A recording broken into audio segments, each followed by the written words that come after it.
In 1980, during the Olympic Games, one of the most stunning upsets in USA history happened when the USA Olympic team, the USA Olympic hockey team, made up of mostly amateur players, upset the Soviet Union, made up of mostly professional players. They had won 4 of 5 gold medals in the Olympics. The Russian team, they said, was undefeatable. And the American team, made up of mostly college students and unprofessional amateur players, upset them. It's what's known as the Miracle on Ice. They've actually made a movie about it.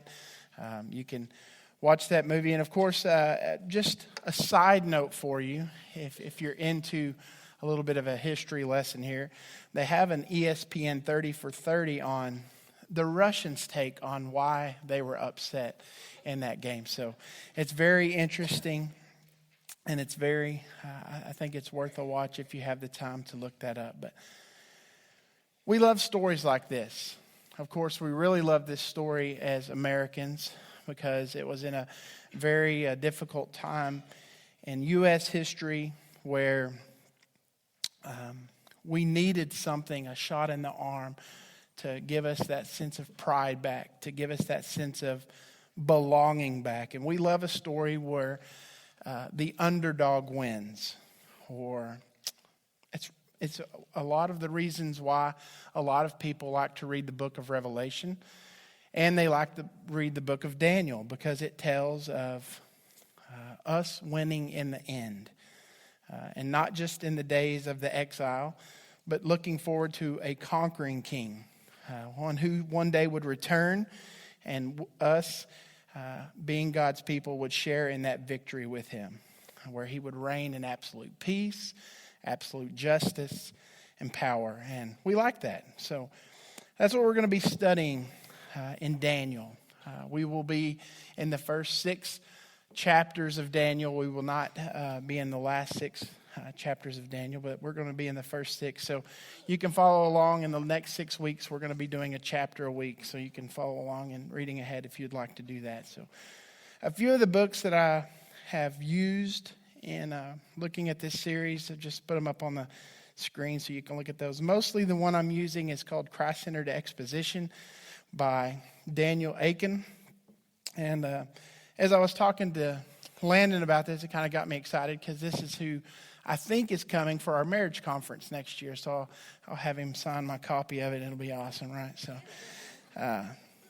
Daniel Akin says this: the theme of the book of Daniel is without a doubt the sovereignty of God in all things. He is sovereign over the big things like international powers. He is sovereign over the small things. He is sovereign over history and is sovereign concerning the future. Our God is sovereign. So Daniel is split up in 2 parts. First 6 chapters will focus on the prophet Daniel and a few of his companions, a few of his buddies. And then 7 through 12 deal with the prophecies of Daniel. But like I said, we're going to be primarily dealing with the first 6 chapters. The Apostle Paul writes in Romans 12, do not be conformed to this world, but be transformed by the renewing of your mind. And this verse is essential for our lives. And I think Daniel would agree that this verse would be essential in their lives as well. Of course, they didn't have that verse, but what I'm saying is they knew that they could not conform to this world, but they needed a renewing of their mind. And we're going to see how Daniel and his buddies lived in that same manner. The timetable spans from about 605 to 539 BC. Daniel is going to encourage God's people to trust God, remain faithful no matter what happens. So chapter 1, let's get into it. The big idea of chapter 1 is even when we face trials and opposition, we must remain faithful to God. Even in the face of trials and opposition, we must remain faithful to God. Because the God of Daniel will make his name famous. So let's start reading. Daniel chapter 1. Let's start in verse 1. In the 3rd year of the reign of Jehoiakim, king of Judah, Nebuchadnezzar, king of Babylon, came to Jerusalem and besieged it. And the Lord gave Jehoiakim, king of Judah, into his hands with some of the vessels of the house of God. And he brought them to the land of Shinar, to the house of God, and placed the vessels in the treasury of his God. So a little history. We have the northern tribes of Israel taken into captivity by the Assyrians. Sometime later, we have the southern tribes of Judah taken into captivity by the Babylonians. And this would be one of the worst times in the history of God's people. They've been conquered. A good portion of them have probably been wiped out. And here we have where the best of the best will be taken into captivity. So why? Why would God send us? Why would God send God's people into that type of a place? Let's look at the first point. God works despite our failures. God works despite our failures. I want you to flip over to Deuteronomy chapter 28. We're going to look at some of the reasons why Judah had been taken into captivity. Moses is going to write in Deuteronomy chapter 28, and it's kind of funny that the first 14 verses are God's promises of blessing if they choose a life of obedience. And then you have verses 15 through 68 that will talk about what will happen if you disobey. So, a little bit longer of a list. And we're going to get a great picture of why this has happened to them. Verse 15. But if you will not obey the voice of the Lord your God, or be careful to do all his commandments and his statutes that I command you today, then all these curses shall come upon you and overtake you. 25. The Lord will cause you to be defeated by your enemies. You shall go out one way against them and flee 7 ways before them. You shall be a horror to all the kingdoms of the earth. Skip down to verse 64. And the Lord will scatter you among all peoples, from one end of the earth to the other. And there you shall serve other gods of wood and stone, which neither you nor your fathers have known. So this was God's plan. Knowing that his people would turn away from him, knowing that his people would not obey the commandments that he was laying before them, he knew that his people would be driven from the land. And despite the sin of his people, our God is sovereign. And he will continue to do a work despite our failures. You know, I'm really happy that God chooses to continue to work in our lives despite our failures. When we mess up, when we fail him, whether in small, what we would consider small, insignificant failures or big failures. Our God is sovereign and continues to work in our lives. Let's look at the next point. God works as he scatters his people. In addition to the temple vessels being taken away and placed in pagan temples, Nebuchadnezzar orders a man named Espenaz to deport members, both royal family and nobility, a way to be assimilated into the Babylonian culture. And while on the surface this looks like a total defeat, God is working all of these steps along the way. Daniel Aiken said it perfectly, and I just have to quote him because this is beautiful. He described the deportation as this: a divine invasion of enemy territory. The city of man is being invaded by the city of God. Babylon, a land full of ziggurats, idols, false gods. The city that opposes the true God is now being infiltrated by the Lord's army. I couldn't have said it any better myself. So, Even in the midst of their punishment for their disobedience, God is still interested in his own glory. God is still interested in making his name known, and that's exactly what he's going to do. Let's look at the second part. The God of Daniel offers a way for you to remain faithful to him. Let's continue reading in verse 3. Then the king commanded Espenaz, the chief eunuch, to bring some of the people of Israel, both of the royal family and of nobility, youths without blemish, of good appearance and skillful in all wisdom, endowed with knowledge, understanding, learning, and competent to stand in the king's palace, and to teach them the literature and language of the Chaldeans. The king assigned them a daily portion of food that the king ate, and of wine that he drank. They were to be educated for 3 years, and at the end of that time they were to stand before the king. Among them were Daniel, Hananiah, Mishael, and Azariah of the tribe of Judah. And the chief of the eunuchs gave them names. Daniel he called Belshazzar, Hananiah he called Shadrach, Mishael he called Meshach, and Azariah he called Abednego. So today we live in this post-Christian context with this ever-increasing non-Christian worldview, this secular worldview and culture. We have pressures that lean on us from all directions on what we are to think, what we are to believe, what we are to tolerate, what we're not to tolerate. And it's amazing how many of these things we will see happen to Daniel and his friends, even in the exile. They had it no different in the exile as we do today. They were bombarded from every direction to leave their old way of life behind and to embrace this new worldview and this new way of life. And let's look at some ways that this happens. First of all, isolation. The Babylonians took these 4 young guys out of everything that they had ever known. They took them away from their homes. They took them out of their land. More than likely, their families were killed. And if they weren't killed, they took them away from their families, away from their friends.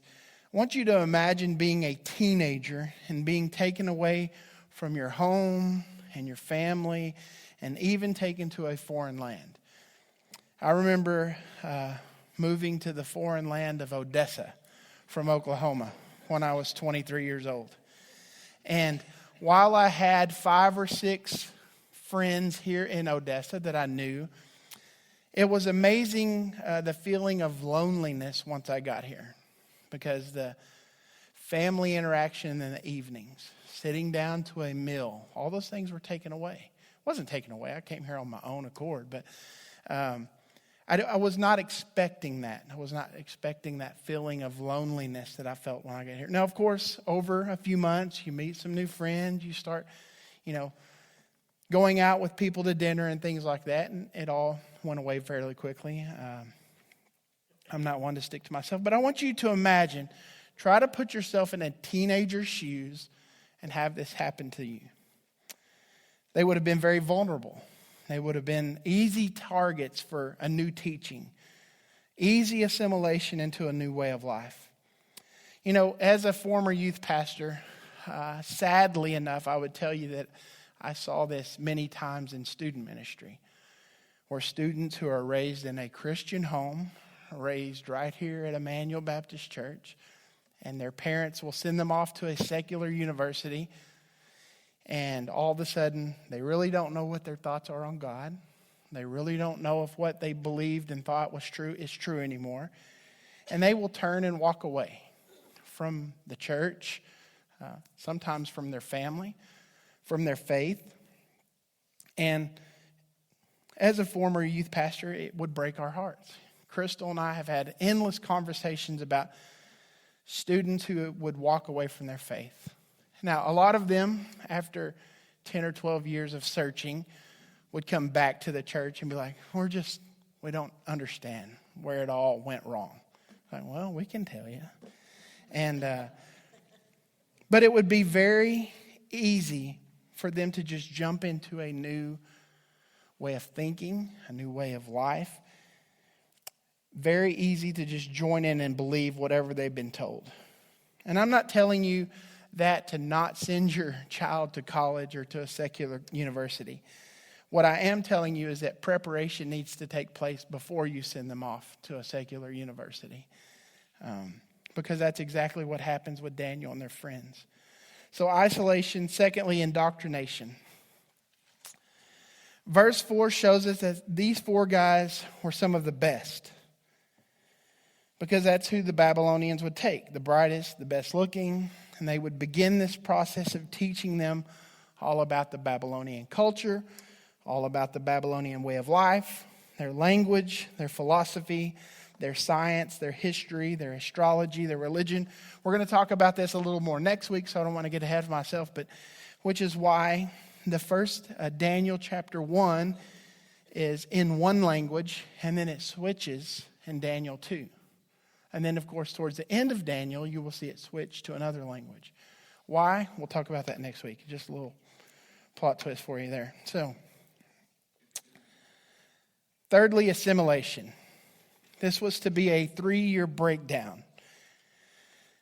To take these Yahweh worshiping Hebrew slaves, to break them down, to remove their culture, to implement a new culture, and it was a 3-year process.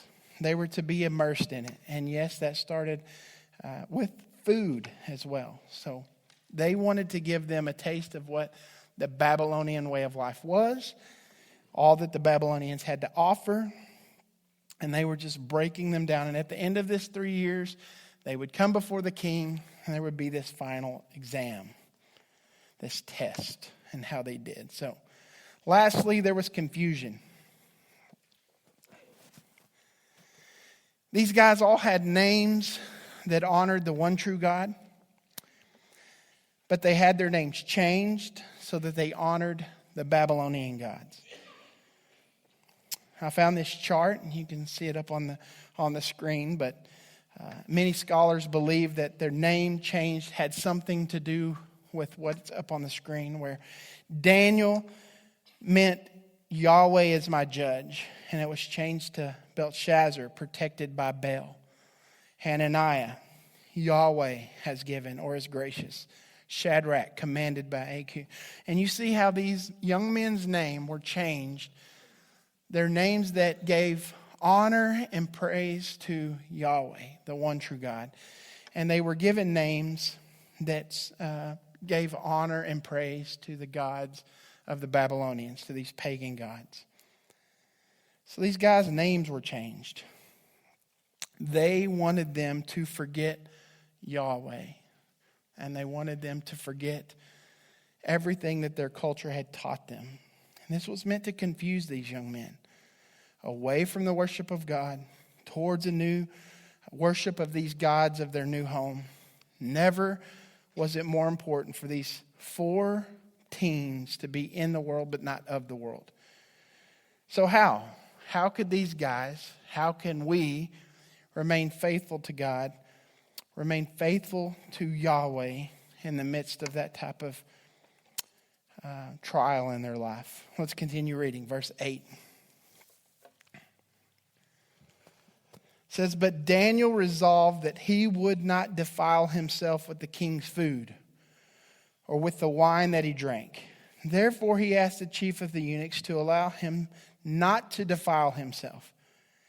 And God gave Daniel favor and compassion in the sight of the chief of the eunuchs. And the chief of the eunuchs said to Daniel, I fear my lord the king, who assigned your food and your drink. For why should he see that you were in worse condition than the youths who are your own age? So you would endanger my head with the king." Then Daniel said to the steward, whom the chief of the eunuchs had assigned over Daniel, Hananiah, Mishael, and Azariah, "Test your servant for 10 days. Let us be given vegetables to eat and water to drink. Then let our appearance and the appearance of our youths who eating the king's food be observed to you. And deal with your servants according to what you see." You know, this verse, as I read this verse, it really made me start thinking about the first few chapters of Psalm and the book of Psalms. And Psalm 1 depicts the character of the Messiah, and Psalm 2 promises his reign to come. And Psalm 1 talks about a guy who doesn't take the advice of the wicked, but delights in the instruction of the Lord. And I think that these guys, having been trained by their parents, having been taught by their parents and by their family that love the Lord and passed on that teaching to their children the way that Deuteronomy tells them to love Yahweh with all their heart, soul, mind, and strength, they were prepared. They were prepared when it came time to have this test thrown at them. They were prepared for the trial that was to come. Daniel and his friends were prepared. So how can we be prepared in this moment? First of all, we resist the temptation to defile ourselves, to defile yourself. Let me just again say this. We have to be prepared before the temptation comes. There has to be a time when you are being taught and you are being pointed towards Yahweh before the temptation comes. Verse 8, Daniel determined. If you like to write in your Bible, you need to circle that word. All that the culture was trying to do to change him from the inside out would not work because Daniel beforehand had determined what he would let in. Okay, so what about food? This is something as simple as food. Is it really that big of a deal? They're not asking you to bow a knee to Baal. They're not asking you to worship a pagan idol. This is just food. You have to eat to survive. That's pretty common knowledge. The reason here is not entirely given, but they did not want to eat the king's food. You can point back to Leviticus chapter 11 and some of the foods that God's people were allowed to eat and the foods that God's people were not allowed to eat. And some people point to that. Some people point to Deuteronomy 6, where some of the food was sacrificed to idol worship, and they did not want to eat those. So there were some dietary laws that God's people had set, that God had set for his people, and many people believe that they did not want to disobey God because of these dietary rules. Dale Davis says it this way: Babylon is simply smothering Daniel and his friends. And Daniel may well have thought there is a real danger here. But he recognized that if Babylon or the world and its values gets into you, the show is over. Daniel and his friends were forced to be in Babylon, but they were not. They had already made up their mind that they would not let Babylon get into them. They knew they had to be there. They were exiled there. They had to live there. But they were not going to let Babylon get inside of them. And the stand that they were taking did not happen overnight. This was years in the making. So first, resist the temptation to defile yourself. 2, win the favor of those in authority when possible. Daniel was smart, but he was also blessed by God. And in the same way that God had handed King Jehoiakim into the hands of Nebuchadnezzar, he granted Daniel compassion from the chief eunuch. Daniel shared his faith and convictions with Espenaz, and it moved this unbelieving official.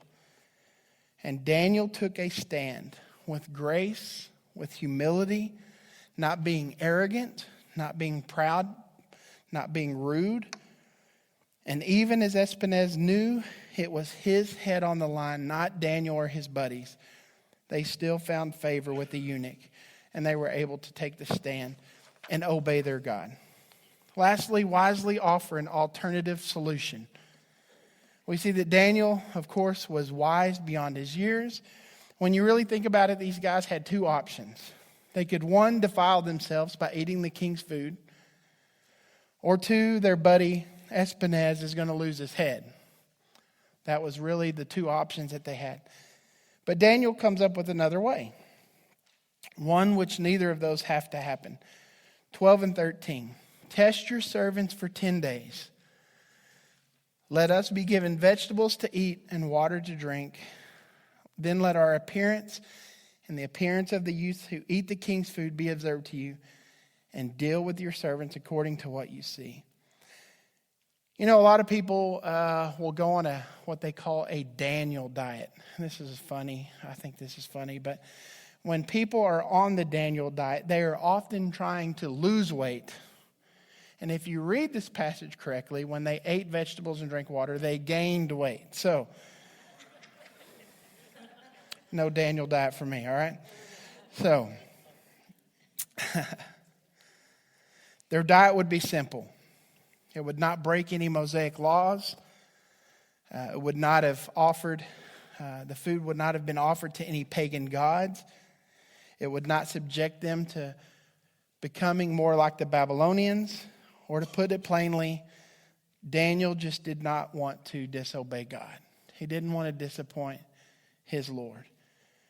And he understands that they are in the position that they are in because of his people's disobedience to God. And he doesn't want to continue down that path. You know, not very long ago we taught on heroes of our faith. And I had Daniel in that series. And one of the things that we like to do towards the end of that series is we like to talk about, of each lesson was, talk about how sinful that person was. What are some things that person did wrong? And I had to go sit down in Landon's office. And I was like, man, I'm having a difficult time finding anything that Daniel did wrong. I mean, he honored Yahweh. He prayed to Yahweh. When they told him not to, he still did. He did all the things that you're supposed to do. I had a difficult time finding something that Daniel did wrong. And I think it's because Daniel understood, I am in exile because of disobedience. And he knew deep down inside that if that's where it leads my people, then it has to stop somewhere. So he wasn't going to do it. Even in the small things, he did not want to defile himself, and he did not want to bring dishonor to God. Chuck Swindoll said it like this: in a world filled with people who rebel against the divine king, it is inevitable that believers of all ages will face situations in which their convictions will be challenged. We who are parents need to prepare our children for those occasions by both teaching them God's truth and modeling integrity. And all of us who are Christians need to personally commit ourselves to living God's way regardless of temptation to live otherwise. This is what Daniel and his friends were taught. And this is how they would live. Or this is how they would die. And we're going to see in the chapters ahead that they were willing to do just that if it meant dishonoring their God. So how would God respond to their obedience and willingness to take a stand? Number 3, the God of Daniel blessed them. Let's continue reading. So he listened to them in this matter. He tested them for 10 days. At the end of 10 days, it was seen that they were better in appearance and fatter in flesh than all the youths who ate the king's food. So the steward took away their food and the wine they were to drink and gave them vegetables. As for these 4 youths, God gave them learning and skill in all literature and wisdom. And Daniel had understood in all visions and dreams. And at the end of the time, when the king had commanded that they should be brought in, the chief of the eunuchs brought them in before Nebuchadnezzar. And the king spoke with them. And among all of them, none was found like Daniel, Hananiah, Mishael, and Azariah. Therefore they stood before the king. And in every matter of wisdom and understanding about which the king inquired of them, he found them 10 times better than all the magicians and enchanters that were in his kingdom. And Daniel was there until the first year of King Cyrus. So first thing we see here is that God blessed them. First of all, God blessed them physically. They looked better than the other young men who were eating the king's food. And because they looked better, the steward continued to remove their food and remove their wine, the king's food, and gave them vegetables. And Daniel and his friends honored God. And God had honored them by giving them favor, not only with healthy bodies, but God gave them favor with the guard. He gave them favor with the chief of the eunuchs. He gave them favor physically. Secondly, he blessed them mentally. If you like to draw in your Bibles, I want you to draw a circle around in verse 2, the Lord gave. Verse 9, God gave. And God gave again in verse 17. Knowledge and understanding and every kind of literature and wisdom. And verse 20 was the outcome. 10 times better than the best of the best that King Nebuchadnezzar already had. Can you imagine those guys who were raising up these 4 guys? And as they entered into the king's court, they were like, that's right, those are my guys. You know, those brightest of the bright was me. Right? And they wanted to take the credit for that. But these 4 guys knew the origin of their success. They know God had given them the favor and that God had given them understanding. Thirdly, God blessed them spiritually. We're going to see this in the next several weeks as well, as King Nebuchadnezzar is going to have some dreams, and Daniel is going to be able to interpret those dreams when no one else can. In impossible situations, but God is going to reveal some very deep things to Daniel and his buddies, and we're going to see how God is going to bless them spiritually as well. Fourth, socially. God blessed them socially. After their 3 years of education, these guys would be brought before the king. They separated themselves from the rest of the people. Verse 19, among all of them, none was found like Daniel, Hananiah, Mishael, and Azariah.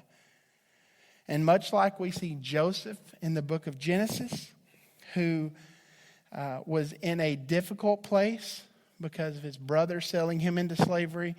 He goes from being a slave to second in command to Pharaoh. And we are going to see the same type of thing happen with these guys, and that they are going to go straight to the top of the ladder of people of importance into the king's service. Even here in the Old Testament, these guys are living out what we find in my son's Awana verse for the night. Colossians chapter 3 says this: Bondservants, obey in everything those who are your earthly masters, not by way of eye service or people pleasers, but with sincerity of heart, fearing the Lord. This is his verse. Whatever you do, work heartily, as for the Lord and not for men, knowing that from the Lord you will receive the inheritance as your reward. You are serving the Lord Christ. These guys knew who they were working for. They knew their service was to Yahweh. Yes, they were in service of the king, but they knew that they were in service to Yahweh. God will bless Daniel for a very long time, far beyond the Babylonian Empire, into the reign of Cyrus. John MacArthur says it like this: Daniel served in his influential position for 70 years. His integrity and uncompromising character had far-reached results. For when I see the wise men coming from the east, I think of the impact of Daniel's theology must have had upon the Chaldeans' astrology. God gave him influence that I believe led to the decree of Cyrus to send the people back to their land. Influence that led to the rebuilding of the wall under Nehemiah and to reestablishing the nation of Israel. Influence that eventually led the wise men to come to crown the king who was born in Bethlehem. Daniel was behind the scenes of the history of the Messiah as well as the Messiah's people. Daniel had unlimited influence For through his prophecy he brings homage to the one who is the King of kings and the Lord of lords, who reigns forever. So it's a pretty cool story here in Daniel chapter 1, where we see how these guys are being brought into a place of slavery and into a place of service, and how God has his hands in that every step of the way. So how does this point to Jesus?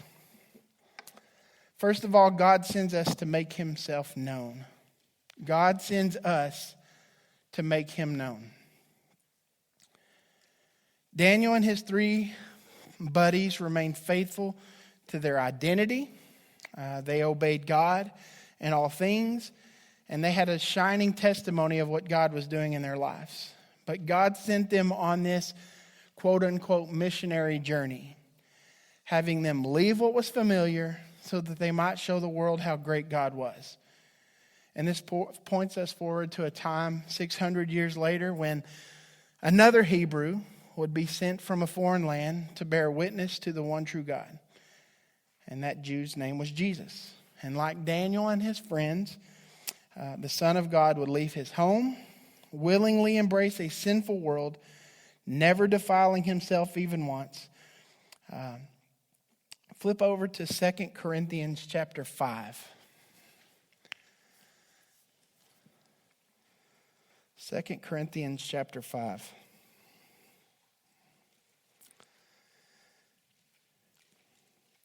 It's a great sign of how we are to continue in this call that God has placed on us on this missionary journey. Chapter 5, starting in verse 20. Therefore, we are ambassadors for Christ, God making his appeal through us. And we implore you on behalf of Christ, be reconciled to God for our sake, who made him to be sin who knew no sin, so that in him we might become the righteousness of God.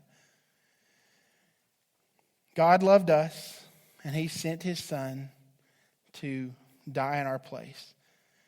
And the same thing that these guys were doing 600 years before Jesus steps on the scene, they were pointing people to Yahweh. That's the same thing Jesus did 600 years later, and that's the same thing that we are supposed to be doing today. Pointing to an unbelieving world to Yahweh, the creator of the world. Jesus was the greater Daniel, the greater Hananiah, the greater Mishael, the greater Azariah. And think about how Satan tempted Jesus to defile himself with food. The same way that these guys were tempted to defile themselves as well. Secondly, God calls us to be his faithful witnesses. Hebrews chapter 4. Flip over to Hebrews chapter 4. Daniel and his friends would stand before Hespinaz and King Nebuchadnezzar and be brought to live in the king's palace. Jesus, in contrast, would give a faithful witness before Herod and before Pilate, but he would be nailed to a cross. Verse 14, Hebrews chapter 4, 14, he says, "Since then we have a great high priest who has passed through the heavens, Jesus, the Son of God, let us hold fast our confession. For we do not have a high priest who is unable to sympathize with our weakness, but one who in every respect has been tempted as we are, yet without sin. Let us then with confidence draw near to the throne of grace, that we may receive mercy and find grace to help in time of need." So God sends us to make himself known, but God also calls us to be his faithful witnesses in the world. So by his death, all who trust him will live forever with the King in his eternal kingdom. So my encouragement to you is to be strong, take courage in whatever God has called you to do, whether that be in an oil field or a stay-at-home mom. Whatever God has called you to do, work with all of your might as you will do it for the Lord.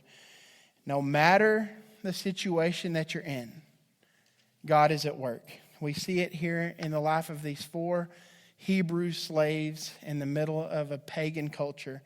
And he is doing the same thing in us today. So let's join him in that work as he has called us to. So let's pray.